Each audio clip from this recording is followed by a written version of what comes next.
Eh bien, salut tout le monde, on se retrouve pour une nouvelle vidéo et donc dans cette vidéo, je vais vous présenter l'Apple Watch qui a été dévoilé au grand public lors de la keynote d'Apple de hier soir. Donc je vous avais déjà fait une vidéo dessus en parlant des rumeurs de cette montre.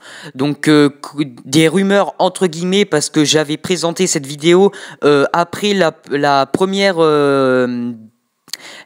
keynote d'Apple où ils avaient présenté l'Apple Watch. Donc forcément, c'était beaucoup de choses que je vous avais dit étaient juste parce que la montre, en gros, elle était finie, quoi. C'était juste que quelques petites modifications qui restaient à faire. Donc tout ce que je vous ai dit, c'était juste, je voulais rajouter deux petites choses. C'est tout simplement par rapport à l'autonomie de cette montre. Apparemment, Apple aurait dit que ce serait dans les 18 heures. Bon, après, entre ce qu'ils disent et ce qu'elle tiendra, on verra bien. Mais ils parlent de 18 heures. Bon, moi, je pense plutôt vers 14-15 heures. Bon, après, je sais pas, je l'ai pas en main. Mais on verra bien quand elle sortira. Et aussi, elle sera disponible le 24 avril, donc en magasin dans 9 pays, la France y compris forcément. Et elle sera en précommande à partir du 10 avril, donc tout ça c'est en 2015 bien évidemment.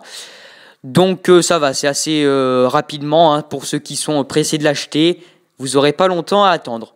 Donc je vais aussi vous parler des prix. Attention, asseyez-vous. Donc pour la Apple Watch Sport, ce sera entre 349 et 399 euros. Pour la Apple Watch tout court, ce sera 549 et 599 euros. Et enfin pour la Apple Watch Edition, on sera dans les alentours de 10 000 euros. Donc oui, 10 000 euros, vous pouvez vous acheter une voiture pour 10 000 euros.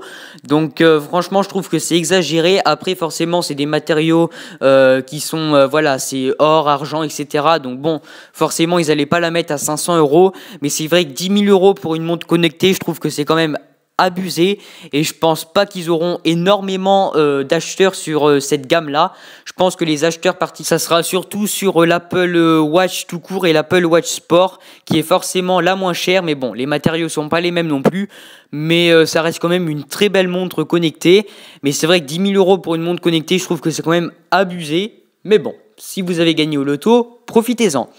Voilà, donc j'espère que cette vidéo vous aura plu. N'hésitez pas à vous abonner, à aimer. N'hésitez pas à regarder aussi ma vidéo que j'avais déjà faite. Si vous voulez plus d'informations sur cette montre, donc vous la trouverez très rapidement sur notre chaîne si vous allez dans Playlist.